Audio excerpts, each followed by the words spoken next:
Hello everyone, this is Seema and I welcome you all in the civil academy YouTube channel. फिर से एक बार आपके one day one series का एक new topic लेकर के मैं आपके सामने हूँ और this is about me and I am the faculty at civil academy. I have 3+ year teaching experience and the subject which I have taken here is general studies, social issues, geography, international relations, internal security and all. ठीक है, तो चलिए देखते हैं कि आज one day one news में हमारे पास कौन सा टॉपिक है. So the topic for today is facial recognition technology. आज हम एक साइंस एंड टेक्नोलॉजी का जो टॉपिक है हमारा उसको डिस्कस करेंगे, that is facial recognition technology. Hindi में भी इसे इसी तरीके से देखेंगे. तो देखते हैं कि ये न्यूज़ में क्यों था. तो सबसे पहले तो ये न्यूज़ में इसलिए था बिकॉज जो इंडियन पुलिस है, इंडियन पुलिस उसने ये कहा है कि इंफॉर्मेशन टेक्नोलॉजी के साथ में मिल करके और पुलिस को और ज़्यादा इंफॉर्मेशन टेक्नोलॉजी में इम्प्रूव करने के लिए या उसे स्ट्रेंथन करने के लिए गवर्नमेंट ने ये कहा है कि इंडियन पुलिस को national automated facial recognition system Indian police में इम्प्लीमेंट किया जाएगा.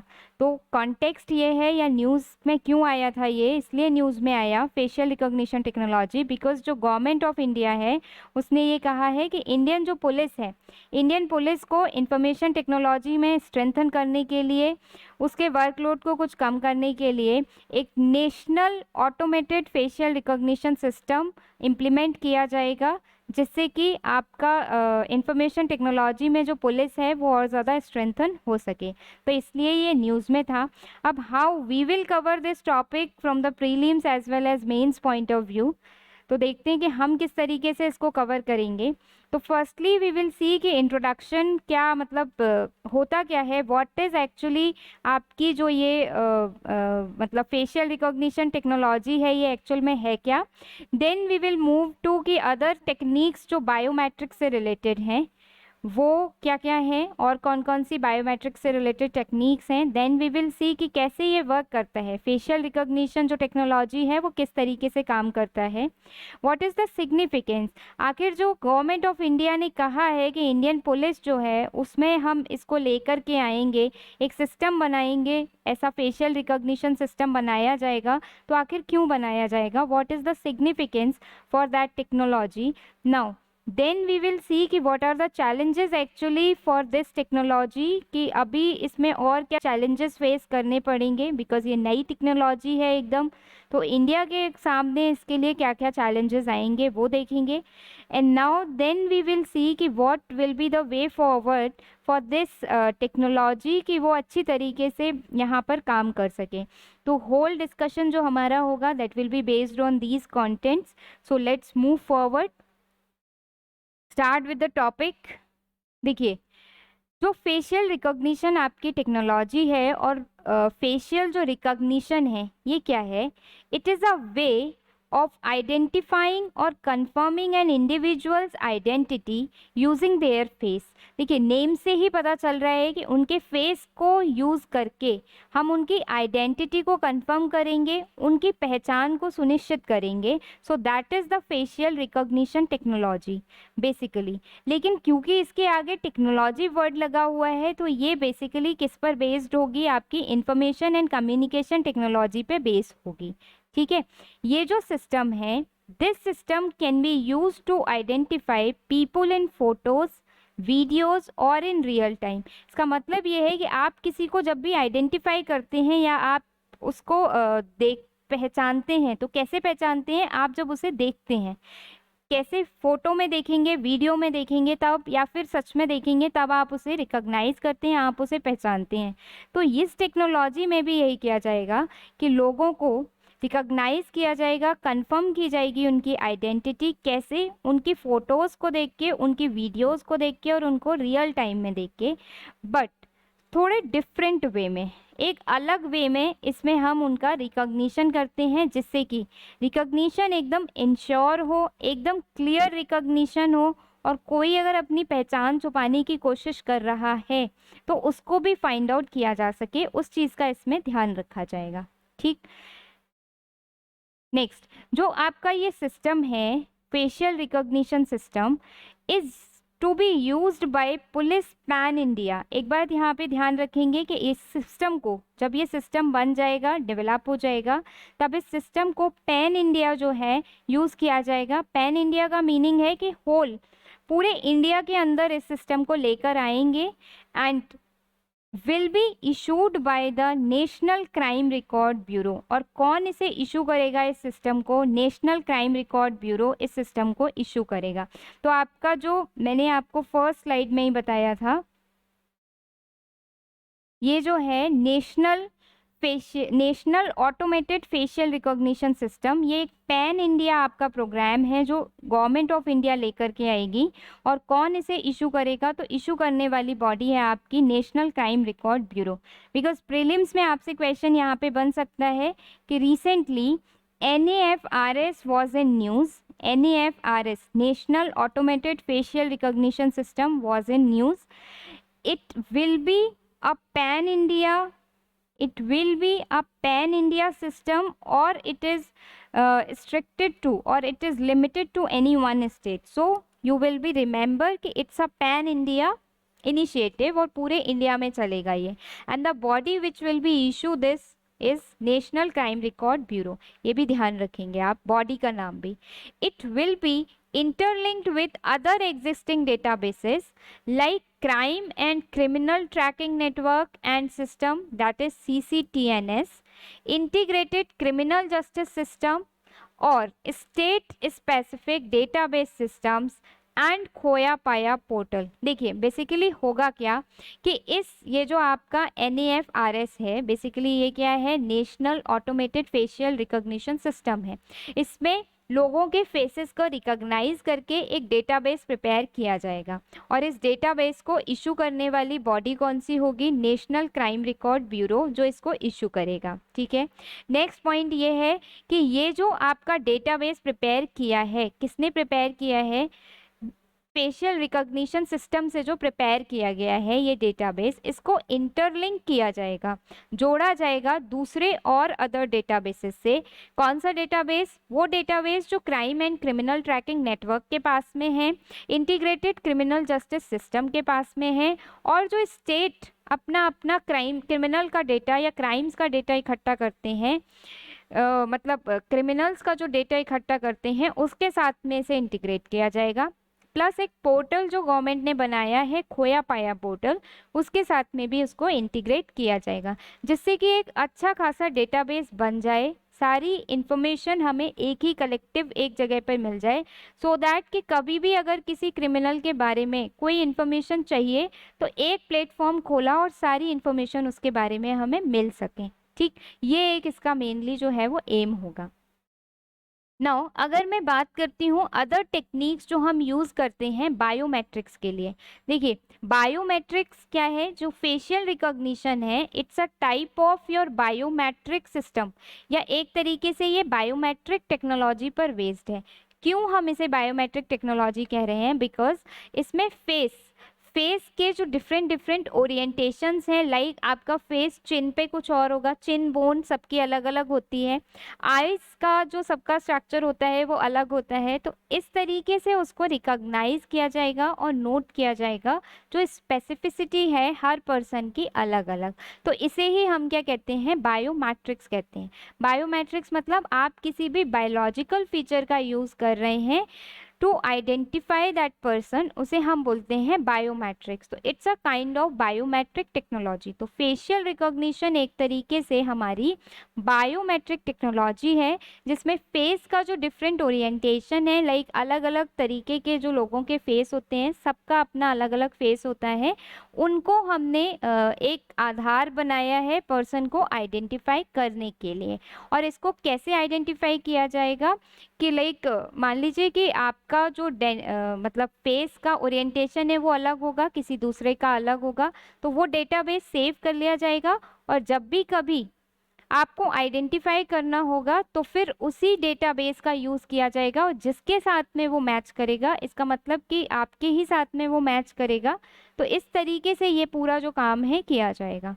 ठीक। तो अगर हम बायोमेट्रिक टेक्निक्स की बात करते हैं तो वो हैं आपकी जैसे कि बिहेवियरल हो सकती हैं, कुछ फिजिकल हो सकती हैं, कुछ केमिकल एंड वीन हो सकती हैं। जैसे फॉर एग्जांपल अगर मैं बिहेवियरल की बात करूं तो उसमें आपका आता है टाइपिंग स्टाइल। हर किसी का टाइप करने का जब हम कंप्यूटर पे टाइप करते हैं तो एवरीवन हैज़ डिफरेंट स्टाइल, सबका अलग अलग स्टाइल होता है, वो आपका क्या है, एक बिहेवियर है। तो उसको डेटाबेस के फॉर्म में अगर कलेक्ट कर लिया जाता है और बाद में मैच किया जाता है कि आपका जो बिहेवियरल है वो इस तरीके का है, टाइपिंग जो आपकी हैबिट है वो इस तरीके की है, तो कई बार आपको आइडेंटिफाई करने के लिए वो इस टाइपिंग टेस्ट का यूज़ कर सकते हैं, आपके टाइपिंग स्टाइल का यूज़ कर सकते हैं। लाइक एनदर हो सकती है आपकी फिजिकल। फिजिकल में जैसे आपके आते हैं सिग्नेचर। सिग्नेचर सबका अलग अलग होता है, हर कोई एक अलग स्टाइल में सिग्नेचर करता है। दूसरा फेस रिकॉग्निशन, जो भी हम यही देख रहे हैं, ये भी आपकी आती है फिजिकल में, कि फिजिकली आप कैसे दिख रहे हैं, फिजिकल अपीयरेंस आपकी कैसी है, आपका सिग्नेचर जब आप कर रहे हैं तो क्या स्टाइल है आपका सिग्नेचर करने का, लिखने का आपका क्या स्टाइल है, वो आपका इसके अंदर आता है। प्लस इसके साथ साथ आपका आता है आई। आई का जो आपका स्कैनर है, आई स्कैनर, ये भी कई बार आपका नहीं, इसके बाद आपका आएगा फिंगरप्रिंट। फिंगरप्रिंट्स आपके आते हैं फिजिकल में। आई वाला जो आएगा वो केमिकल एंड वीन में आता है आपका। केमिकल एंड वीन में आएगा आपका वीन रिकॉग्निशन, जो आपका हम क्या करते हैं जब आधार के लिए देते हैं तो आधार में आपका थंब इम्प्रेशन लगता है। जो वीन्स आपकी जो वेन्स हैं यानी जो आपकी नसें हैं उनका एक प्रॉपर ओरिएंटेशन है आपका मतलब हर जगह आपका अलग अलग ओरिएंटेशन है उसका, तो उसका इम्प्रेशन लेकर के फिर वो जो चेक करते हैं, मैच करते हैं, उसे हम बोलते हैं वीन बायोमेट्रिक टेक्निक्स। और केमिकल में एक और आपकी आती है जो आप लोग सब जानते हैं, that is DNA. DNA testing जो होती है वो आपकी आती है केमिकल में। So these are the other biometric techniques जो हम और भी यूज़ करते हैं आपके लिए आइडेंटिफिकेशन के लिए, जिन्हें यूज़ किया जाता है। जैसे कि बिहेवियरल में आता है आपका टाइपिंग स्टाइल कुछ अलग होता है, दैट्स योर बिहेवियर। फिजिकल में आपका आता है आपका सिग्नेचर कुछ अलग होता है। देन उसके बाद फेस रिकॉग्निशन, आपका फेस कैसा है उस पर आपका बायोमेट्रिक प्रिपेयर होता है तो वो आएगा फिजिकल में। इसके अलावा आपका आता है फिंगरप्रिंट और वॉइस रिकॉग्निशन, इसमें आपका फिजिकल में वॉइस रिकॉग्निशन भी आता है। सबकी वॉइस अलग अलग होती है तो वॉइस को पहचान करके बताया जाता है कि ये कौन बंदा है, किसकी आवाज़ है ये, ठीक। जैसे कि हम जो ऑडियो क्वेश्चंस हमें मिलते हैं तो किसी की आवाज़ सुनाई जाती है एंड पूछा जाता है कि भाई ये किस नेता की आवाज़ है या किस फिल्म स्टार की आवाज़ है, तो सबकी अलग अलग आपकी आवाज़ होती है, तो उससे पता चल जाता है। वॉइस रिकॉग्निशन ये आपका आता है फिजिकल में। नेक्स्ट उसके बाद केमिकल में जैसे मैंने आपको बताया, इसमें आता है आपका एक तो डीएनए टेस्टिंग आती है इसके अंदर, बिकॉज उसमें हम केमिकल फॉर्मूला देख रहे हैं। बायोमेट्रिक है लेकिन केमिकल फॉर्मूला से आपको आइडेंटिफाई कर रहे हैं। आपका जो वीन का इम्प्रेशन है उससे भी हम आइडेंटिफाई करते हैं कि लाइक आपका वीन का इम्प्रेशन सबका अलग अलग होता है, तो वो भी आपका बायोमेट्रिक्स में यूज़ किया जाता है। तो these were the other biometrics techniques जो यूज़ की जाती हैं and facial recognition is one of them. हमारा जो आज का इशू है वो फेशियल रिकॉग्निशन है बेसिकली, तो हम उसी पर वापस आएंगे। नाउ द क्वेश्चन इज कि हाउ फेशियल डिटेक्शन टेक्नोलॉजी जो है, जो फेस डिटेक्शन टेक्नोलॉजी है, ये वर्क कैसे करती है, किस तरीके से काम करती है आपकी फेस डिटेक्शन टेक्नोलॉजी। तो बिल्कुल सिंपल, बहुत सिंपल है ये। सबसे पहले आपके फेस को डिटेक्ट किया जाएगा। इट कुड भी कैमरा के थ्रू आपका फ़ोटो खींचा जाए या कुछ भी वीडियो बना लिया जाए, उससे आपका फेस डिटेक्ट किया जाएगा। डिटेक्ट करने के बाद में उसकी एनालिसिस की जाएगी। एनालिसिस इन द सेंस देखा जाएगा कि आपकी दोनों आईज़ के बीच का जो डिस्टेंस है वो कितना है, आपकी जो आईब्रोज हैं उसका ओरिएंटेशन कैसा है, आपकी जो चिन बोन है उसका ओरिएंटेशन कैसा है। तो और ये सारी जो चीज़ें हैं आपकी देखी जाएंगी, यानी आपकी पूरे फेस को एनालाइज किया जाएगा और एनालाइज करके ये इमेज को एक डेटा में, यानी कि आपका डेटा फॉर्म में इमेज को पूरा चेंज कर दिया जाता है, लिख दिया जाता है। ये सब आर्टिफिशियल इंटेलिजेंस के थ्रू ही होता है, कुछ भी हैंड रिटन ऐसा नहीं है, सब आर्टिफिशियल इंटेलिजेंस के थ्रू हो रहा है, कंप्यूटर से होता है, सब कुछ आईसीटी बेस्ड होता है।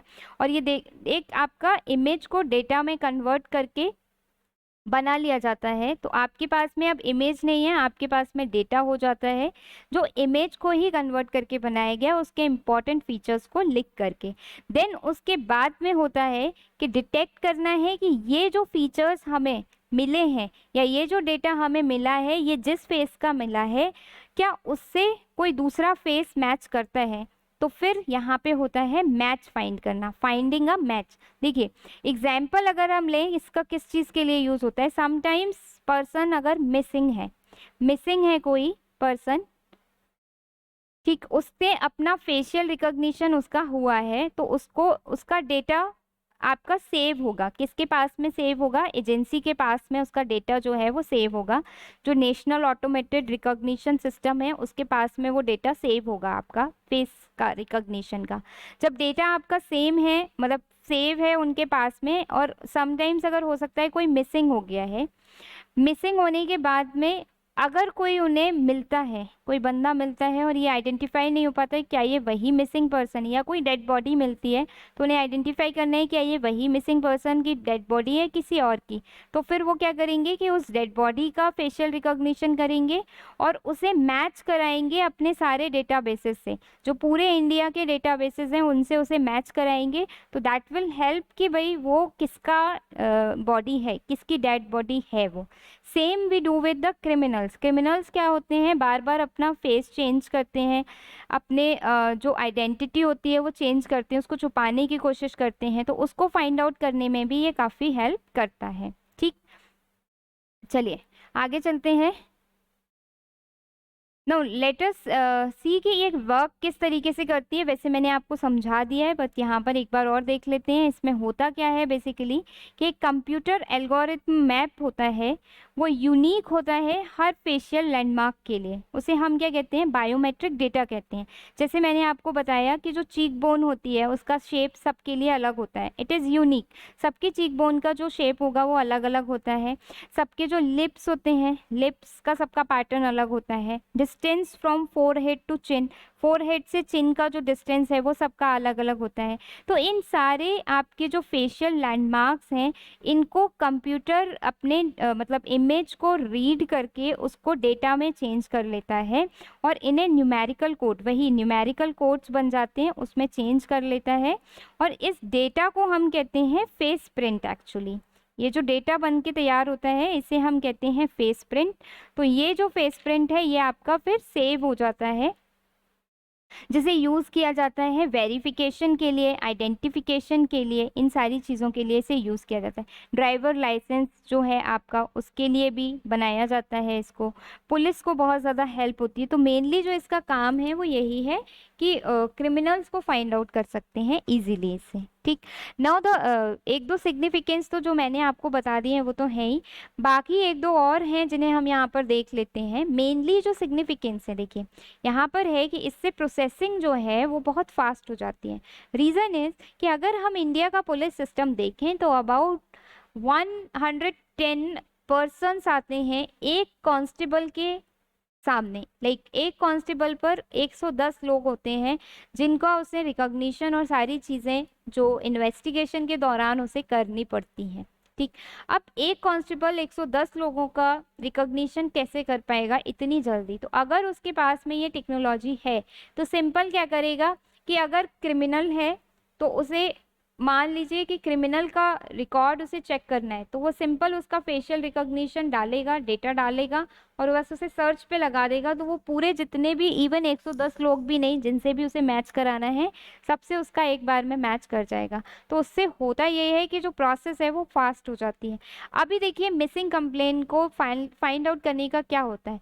मिसिंग कंप्लेन हम ये करते हैं जगह जगह जाकर के फ़ोटो दिखा के हम उसे कंफर्म करते हैं। लेकिन अगर ये डेटा होगा तो सिंपल कंप्यूटर पर डालो, सबको उसका डेटा भेज दो, हर स्टेट पुलिस को उसका डेटा भेज दो और स्टेट पुलिस अपने यहाँ से उसे फेशियल रिकॉग्निशन के थ्रू उसे इंश्योर कर सकती है और देख सकती है कि अच्छा ये कहाँ का व्यक्ति था जिसका हमारे पास कंप्लेन आया था। ठीक, दूसरा इससे सिक्योरिटी भी इंक्रीज होती है। अब देखिए सिक्योरिटी किस सेंस में इंक्रीज करता है, ये सिक्योरिटी इस सेंस में इंक्रीज करता है कि हर एक आपके जैसे ये है सिक्योरिटी में, जैसे लाइक आपकी कोई भी है अगर मैं बात करती हूँ इसमें कि गवर्नमेंट लेवल पर आइडेंटिफाई करना है आपको, टेररिस्ट को आइडेंटिफाई करना है। अब आपके पास में डेटा बहुत सारा है और करने वाले लोग कम हैं, तो इससे क्या होगा, सिक्योरिटी अगर आपको किसी दूसरी एजेंसी ने बता दिया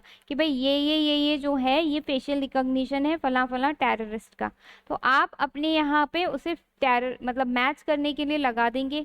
और जैसे ही आपको अगर अपने यहाँ के किसी बंदे से मैच होता हुआ लगेगा तो आप समझ जाएंगे कि अच्छा ये वही टेररिस्ट है जिसने वहाँ पर भी दिक्कत की थी या वहाँ पे भी उसने प्रॉब्लम क्रिएट की थी। तो इस तरीके से आप मतलब गवर्नमेंट जो है वो सिक्योरिटी को भी इंश्योर कर पाती है, सिक्योरिटी भी इससे थोड़ी सी बढ़ जाती है।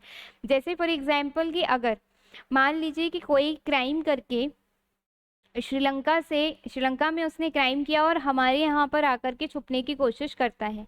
श्रीलंका वालों ने हमें सिंपल उसका फेशियल रिकॉग्निशन का जो डेटा है वो हमें इशू कर दिया, हमारे पास में भेज दिया वो, और कहा कि ऐसे ऐसे हमारे यहाँ पर एक क्रिमिनल था और वो ऐसा कांड करके हमें लगता है कि वो आपके यहाँ पर आया है। तो हमारी यहाँ की गवर्नमेंट क्या कर सकती है उसके लिए कि जितने भी पोर्ट्स हैं या जो भी एयरपोर्ट्स हैं जहाँ पर भी श्रीलंका की फ़्लाइट लैंड करती है वहाँ पे चेकिंग सिस्टम में लगा सकती है फेशियल रिकॉग्निशन, और हर एक व्यक्ति का फेशियल रिकॉग्निशन करेगी वहाँ पर। तो जहाँ पे भी फेशियल रिकॉग्निशन मैच हो जाएगा श्रीलंका के द्वारा भेजे गए फेशियल रिकॉग्निशन से, तो उस कैंडिडेट को पकड़ लिया जाएगा because he is a criminal. तो इस तरीके से सिक्योरिटी को भी इंश्योर करते हैं कि हमारे यहाँ पर फिर वो प्रॉब्लम क्रिएट नहीं कर पाएगा। दूसरा, क्राइम को भी रिड्यूस करता है। एक फियर क्रिएट हो जाता है लोगों में कि अब हम तो पकड़े ही जाएंगे, और फास्ट तरीके से क्योंकि सिस्टम हो गया है तो डेफिनेटली हम क्या होंगे, पकड़े जाएंगे, तो फिर उससे क्राइम जो है वो कम होता है। नेक्स्ट, कन्वीनियंस बहुत ज़्यादा है। कन्वीनियंस इसलिए ज़्यादा है कि अब आपको डोर टू डोर या सड़क सड़क घूम करके फ़ोटो लेकर के घूमने की ज़रूरत नहीं है कि भाई इसे देखा या इसे नहीं देखा। सिंपल आप उसे कंप्यूटर पे लगाइए और आप उसका आइडेंटिफिकेशन कर सकते हैं आसानी से। ठीक, तो ग्रेटर कन्वीनियंस हो जाती है। जैसे ग्रेटर कन्वीनियंस और किस में हो सकती है, आपकी जो क्रेडिट कार्ड्स या कैश क्रेडिट कार्ड वगैरह की जो चोरी होती है ना, वो आप अपना फेशियल रिकॉग्निशन करके लॉक कर दीजिए। तो जब तक आप अपना फेशियल रिकॉग्निशन उसमें इंश्योर नहीं करेंगे तब तक आपके क्रेडिट कार्ड से पेमेंट नहीं हो पाएगा। तो कन्वीनियंस है बहुत ज़्यादा कि जो इस तरीके की छोटी मोटी चोरियां होती हैं, देखिए थंब इम्प्रेशन वगैरह हम करने लगे हैं, अब इसको करने लगे हैं फिंगरप्रिंट से, बट ये न्यू है। जैसे कि फेशियल रिकॉग्निशन क्योंकि सबका यूनिक है तो इसलिए इसका भी यूज़ किया जा सकता है। ठीक, तो ये सारे आपके सिग्निफिकेंस हैं। इसके अलावा और भी कई सिग्निफिकेंस इसके हो सकते हैं। क्राइम को कम कर रहा है, ग्रेटर कन्वीनियंस हो गई है, इसमें लोगों के लिए सुविधा बढ़ गई है, प्रोसेस बहुत जल्दी हो जाता है बिकॉज कंप्यूटर बेस्ड है, डेटा को आसानी से सेव किया जा सकता है इसमें। पहले क्या होता था, बड़ी बड़ी फाइल्स हैं, कहीं आग लग गई कुछ हो गया तो ये फाइल्स क्या होती हैं, ख़राब हो जाती थी। विद द टाइम आपके जो पेपर्स हैं या फोटो जो है, कहीं सीलन आ रही है, कहीं कुछ हो रहा है तो वो ख़राब हो जाती थी। इसमें आपका कंप्यूटर के अंदर है सारा डेटा, जहाँ पे भी चाहिए वहाँ पे आपको अवेलेबल हो जाएगा, कहीं भी ले जा सकते हैं, एक तो आसानी से और सेफ रहता है। तो एक जो दो सिग्निफिकेंस है वो इसकी यही है। ठीक, अच्छा एक चीज़ जो इम्पोर्टेंट है वो आपको बतानी थी कि ये जो आपका पीडीएफ है, ये जो मैं करा रही हूँ इसका पीडीएफ आपको मिलेगा। एक सेकेंड बस बता देती हूँ कहाँ पे मिलेगा, फिर फर्दर प्रोसीड करूँगी। ये पीडीएफ आपको मिलेगा सिविल एकेडमी का जो टेलीग्राम चैनल है, आप इसको ज़रूर ज्वाइन कर लीजिएगा बिकॉज सारे पीडीएफ्स यहाँ पे जो भी यूट्यूब पर आपकी क्लास होती है उसके पीडीएफ्स आपको सारे यहीं पे मिलते हैं, तो इसे आप ज़रूर ज्वाइन कर लीजिएगा। जो भी मैंने मार्क किया है सब कुछ यहीं पे आपका मिल जाएगा। प्लस साथ ही साथ आप ना सिविल एकेडमी की जो वेबसाइट है उस पर भी एक बार विजिट ज़रूर करिएगा बिकॉज यहाँ पर एक सेक्शन बहुत अच्छा है which is blog section. And एक चीज़ और कि यहाँ पर आपको स्टडी मटेरियल के सेक्शन में डेली का करंट अफेयर्स भी मिल जाएगा। तो स्टडी मटेरियल के सेक्शन से आप डेली का करंट अफेयर्स डाउनलोड करके खुद से पढ़ सकते हैं। और टेलीग्राम ग्रुप ज़रूर ज्वाइन करिएगा बिकॉज यहाँ से आपको जो भी इश्यूज़ यहाँ पे चल रहे हैं या जो भी क्लास होती है आपकी यूट्यूब पर उसके आपको पीडीएफ फॉर्म में नोट्स वहीं पर अवेलेबल होते हैं। ठीक, अगर फिज़िकली विज़िट करना चाहते हैं तो बच्चा पार्क पे आप आकर के एकेडमी पे विज़िट कर सकते हैं। और दूसरा कि अगर कॉन्टैक्ट नंबर आपके ये हैं, अगर फ़ोन से बात करना चाहें तो इनसे फ़ोन पे बात कर सकते हैं। ठीक, चलिए वापस आएंगे हम अपने टॉपिक पर। फेशियल रिकॉग्निशन टेक्नोलॉजी कर रहे हैं हम, हमने देख लिया कि क्या टेक्नोलॉजी है, बायोमेट्रिक है, अदर बायोमेट्रिक टेक्निक्स क्या हैं, किस तरीके से ये काम करती है और उसका सिग्निफिकेंस क्या है, ये भी हमने देख लिया. Now but still there are a lot of challenges in front of facial recognition technique जो अभी इंडिया फेस कर रहा है. Not only India but the other states और आपके अदर जो कंट्रीज हैं, they are also facing some challenges due to this facial recognition technology. And this is the reason कि जो आपका यूरोपियन कमीशन है या यूरोपियन जो कमीशन है, उन्होंने 5 साल के लिए सोच रहे हैं कि हम इस पे 5 साल के लिए मोराटोरियम लगा दें, यानी इसे रोक दें. इवन जो आपका ये है यूएस ने तो इसको बैन भी कर दिया है. यूएस की म्यूनसिपैलिटीज़ जो हैं वहाँ पे पहले ये लोग इसे लेकर आए थे, लेकिन फिर उन्होंने क्या किया है कि एक रूल पास किया और इसे प्रोहिबिट कर दिया है, अब इसे रोक दिया है. सैन फ्रांसिस्को ने भी इसको अभी रिसेंटली रोक दिया है. तो रीज़न आपका सामने निकल कर के आता है कि क्या भाई जब इंडिया यहाँ पर लेकर के आ रही है, इवन पैन इंडिया हम लेकर के आ रहे हैं, तो व्हाट आर द चैलेंजेस और क्या कमियां हैं इसके सामने कि अदर कंट्रीज तो इसको रोक रही हैं अपने यहाँ पर, तो इंडिया अगर अपने यहाँ पर लेकर आ रहा है तो क्या चैलेंजेस इंडिया फेस करेगा. So the one big challenge is कि there is a lack of research and development. देखिए बहुत कम रिसर्च और डेवलपमेंट हुआ है अभी इस फील्ड में अभी बहुत lack of research and development है. जो जब आपकी जो डेवलप्ड कंट्रीज़ हैं वो इससे बाहर आ रही हैं, तो फिर हम तो अभी डेवलपिंग कंट्री हैं, तो हम अभी इसमें अगर एकदम से आते हैं तो हमारे लिए रिसर्च एंड डेवलपमेंट को लेकर के बहुत बड़ा आपका एक इशू आ सकता है, एक चैलेंज आ सकता है. किस सेंस में आ सकता है कि जो पुलिसिंग है हमारे यहाँ, जो पुलिसिंग है और जो हमारे यहाँ लॉ है, ये आता है स्टेट सब्जेक्ट्स के अंदर. यानी हमारे यहाँ जो पुलिसिंग है और लॉ है वो किसके अंदर आता है, स्टेट सब्जेक्ट का मैटर है, सेंटर का मैटर नहीं है ये. ठीक. और कई इंडियन स्टेट्स जो हैं वो स्टार्ट भी कर चुके हैं uses of new technologies without fully research, मतलब पूरी तरीके से रिसर्च किए बिना वो इसको लगा भी चुके हैं. तो आपको लगाने के पहले ये तो देखना होगा कि वो आपके यहाँ के लिए सुटेबल है भी या नहीं भी है. ठीक. नेक्स्ट जो इसका इम्पैक्ट हो सकता है, यानी कि lack of research and development कहीं ना कहीं इस चीज़ को हार्म कर सकता है. बिकॉज जब तक आप प्रॉपर रिसर्च नहीं करेंगे तब तक कैसे आप कह सकते हैं कि ये हमारे यहाँ के लिए, हमारी क्लाइमेटिक कंडीशन के लिए या हमारे यहाँ के एनवायरनमेंट के लिए सुटेबल होगा ही होगा. नेक्स्ट ये है कि अफेक्ट लिबरल डेमोक्रेसी. देखिए हमारे यहाँ पर अभी क्या है, एक लिबरल डेमोक्रेसी है. लिबरल डेमोक्रेसी का मतलब ये होता है कि उदारवादी हमारे यहाँ पर अभी लोकतंत्र है. अगर हम इसको लेकर के आ जाएंगे तो ये लिबरल डेमोक्रेसी को इफेक्ट करेगी. अब देखिए किस सेंस में इफेक्ट करेगी.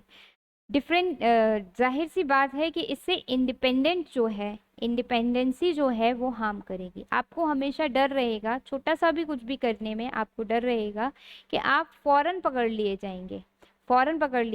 आप किसी के भी अगेंस्ट कुछ कहने में या सुनने में आपको बिल्कुल भी डर लगेगा. तो एक तरीके से आपकी आवाज़ जो है वो इसमें दब सकती है. डेमोक्रेसी में जहाँ पे सबको बराबर आवाज़ उठाने का अधिकार होता है, आपकी आवाज़ यहाँ पर दब सकती है just due to the facial recognition technology. Because अभी तो देखिए क्या होता है कि एकदम से किसी को देखा, कई बार हम भूल भी जाते हैं कि अच्छा ये वही बंदा था क्या. लेकिन जब इस टाइप का आपका डेटा आने लगेगा तो फिर आपकी प्रॉब्लम क्रिएट होने लगेगी. And the third one which is the biggest issue जो आपका फॉरेन कंट्रीज भी फेस कर रहे हैं और इवन इंडिया भी फेस करेगा, is the right to privacy. हमारे यहाँ पर अगर आपको याद हो तो पुट्टास्वामी केस में इसको फंडामेंटल राइट बताया गया है. Right to privacy is a fundamental right. तो आप क्या कर रहे हैं, फेशियल रिकॉग्निशन अगर किसी का कर रहे हैं, that means you are breaching the fundamental rights of anyone. Privacy को आप उसकी ब्रीच कर रहे हैं, और उसकी प्राइवेसी को ब्रीच करना मतलब कि आप उसके फंडामेंटल राइट्स को ब्रीच कर रहे हैं. तो इसका मतलब ये है कि ये आपकी प्राइवेसी को ब्रीच कर रहा है, तो जिस वजह से ये आपके फंडामेंटल राइट्स को ब्रीच करने का इशू बन सकता है. कई बार हो सकता है देखिए कि हर बंदा हमेशा गलत हो ऐसा ज़रूरी नहीं है, लेकिन आप उसकी प्राइवेसी को सेफ्टी के लिए, सिक्योरिटी के पॉइंट ऑफ व्यू से आप बेशक उसकी प्राइवेसी को तो आप इंटरफेयर कर ही रहे हैं, डेफिनेटली कर रहे हैं, तो वो आपके फंडामेंटल राइट्स के क्या आ जाएगा, अगेंस्ट आ जाएगा. नेक्स्ट और क्या हो सकता है, massive data storage issue. Bharat की जनसंख्या लगभग 1.25 करोड़ के आसपास है, 1.25 अरब के आसपास आपकी जनसंख्या है। 1.3 अरब जो है भारत की जनसंख्या है। तो इतनी बड़ी जनसंख्या मतलब कि आज लोगों को जो डेटा स्टोरेज करने में जो आएगी वो बहुत दिक्कत आएगी। कैसे आप इतना सारा डेटा को स्टोर करेंगे, और डेटा स्टोर करना ही सिर्फ काम नहीं है, उसका प्रोटेक्शन भी बहुत बड़ा इशू है। बिकॉज साइबर क्राइम के बारे में सब अवेयर होते हैं, तो data protection is a big issue, ये एक आ सकता है। Then inherent biasness. देखिए, इनहरेंट बायसनेस का मतलब यहाँ पे ये है कि जैसे आपके हम बात करें कि कई बार क्या होता है, कुछ छुपी हुई, हम यहाँ पे बायसनेस की बात कर सकते हैं। जैसे कि कई बार क्या होता है कि उन लोगों के लिए आप क्या करेंगे जो जैसे पहले यंग थे, अब उनकी दाढ़ी आ गई, या फिर हम बात करते हैं बच्चा पहले छोटा था अब बड़ा हो गया, हेयर स्टाइल उसने अपना चेंज कर लिया, या किसी के कोई चोट लगी, किसी को कोई चोट लगी, चोट लगने के बाद में उसका जो ओरिएंटेशन था फेस का वो चेंज हो गया। तो कई सारे जो बायसनेस हैं वो इससे क्रिएट हो सकते हैं कि मतलब दोनों का डेटा सेम ना भी हो, आपने पहले जो रिकॉर्ड किया था वो कुछ और हो, बाद में उसका चेंज हो जाए तो। और फिर जब आप फेशियल रिकॉग्निशन टेक्निक को मैच कर रहे हैं, मतलब किसी के फेशियल रिकॉग्निशन डेटा को किसी दूसरे के से मैच कर रहे हैं, अगर मैच कर रहे हैं उस समय पे अगर मान लीजिए उसने दुपट्टा वगैरह कुछ पहना हुआ है, तो उस चीज़ के चैलेंज को आप कैसे दूर करेंगे। तो कुछ इनहरेंट बायसनेस भी हैं जो इसमें हमें देखने को मिलेंगी। It is again your challenge. Next is कि चैलेंज ऑफ एरर। बिल्कुल एरर का चैलेंज है, अगर किसी और दूसरे का फेशियल रिकॉग्निशन आपने किसी और के नाम से अगर सेव हो गया बाई चांस, तो फिर एरर वहाँ पे क्रिएट हो जाएगी, बिल्कुल सारे जो डेटा है वही बेकार हो जाएगा। तो ह्यूमन एरर के जो चांसेस हैं वो बिल्कुल यहाँ पर हैं। देखिए इस केस में क्या होता है कि अगर आपके पास फोटो है तो आप देख रहे हैं, अब फिर पूरा क्या होगा कि आप रिलाई हो जाएंगे सिर्फ और सिर्फ डेटा पर। तो दीज आर द चैलेंजेस जिनकी वजह से अभी अदर जो कंट्रीज हैं, इवन यूरोपियन कमीशन है, उन्होंने इसको अभी कुछ समय के लिए रोक दिया है या बैन कर दिया है। ठीक, now what should be the way forward. भाई अब इंडिया में आपका शुरू हो रहा है, पैन इंडिया ये शुरू हो रहा है, लेकिन चैलेंजेस हमने देखे, चैलेंजेस भी हैं, बट चैलेंजेस के साथ साथ सिग्निफिकेंस भी है। तो फिर हम किस तरीके के सोल्यूशन लाएं इसमें, सो दैट कि इसको हम अच्छा इफेक्टिव बना सकें। जैसे हमें एक क्लियर लॉ की ज़रूरत पड़ेगी, एक क्लियर लॉ लाने की ज़रूरत है, एक बिल्कुल ट्रांसपेरेंट और एक साफ शब्दों में लिखा हुआ नियम की ज़रूरत है, जिससे कि क्या किया जा सके, सबको पता हो, पूरी तरीके से हर किसी को मालूम हो, साफ तो साफ हो ये बात कि भाई फेशियल रिकॉग्निशन में इस चीज़ के लिए इसका इस्तेमाल किया जाएगा, ये इसके ऑब्जेक्ट्स होंगे, इन लोगों के लिए ये होगा, यहाँ पे डेटा स्टोर किया जाएगा, सिर्फ इस चीज़ के लिए डेटा को यूज़ किया जाएगा। तो अगर क्लियर लॉ है तो हम इस बात के लिए आगे बढ़ सकते हैं, बिकॉज पर्सन्स उसमें इंश्योर हो जाएंगे कि हमारी प्राइवेसी को ब्रीच नहीं किया जाएगा। ठीक, next require expertise in the field. जैसे मैंने बताया कि यहाँ पे रिसर्च एंड डेवलपमेंट की अभी भी इंडिया में बहुत कमी है इस टॉपिक को लेकर के, तो हमें क्या चाहिए, हमें एक्सपर्टीज चाहिए इस फील्ड के। प्लस साथ ही साथ हमें एडिक्वेट सेफगार्ड्स भी रखने होंगे साइबर अटैक्स के लिए। साइबर सिक्योरिटी को जब तक आप इंश्योर नहीं करते हैं तब तक इस तरीके का कुछ भी लेकर आना, यानी कि अपने यहाँ की पब्लिक की जो आपकी प्राइवेसी है उसके साथ में खिलवाड़ करना है, इवन उनकी सिक्योरिटी के साथ में भी खिलवाड़ करना है। ठीक, नाउ हेयर यहाँ पर आपका जो क्वेश्चन मतलब ये जो टॉपिक है वन डे वन न्यूज़ वाला, ये कंप्लीट होता है फेशियल रिकॉग्निशन। आई होप कि आप लोगों को क्लियर होगा। हमने देखा कि what is this technology, news में क्यों थी, एंड किस तरीके से इसमें आपका आगे बढ़ा जाता है, किस तरीके से फेशियल रिकॉग्निशन किया जाता है, what are its significances, but there are some challenges as well, then how we can remove these challenges and make that technology very helpful for the policing and for the security of India. तो मुझे लगता है कि यहाँ आपको सारी चीज़ें clear हुई होंगी।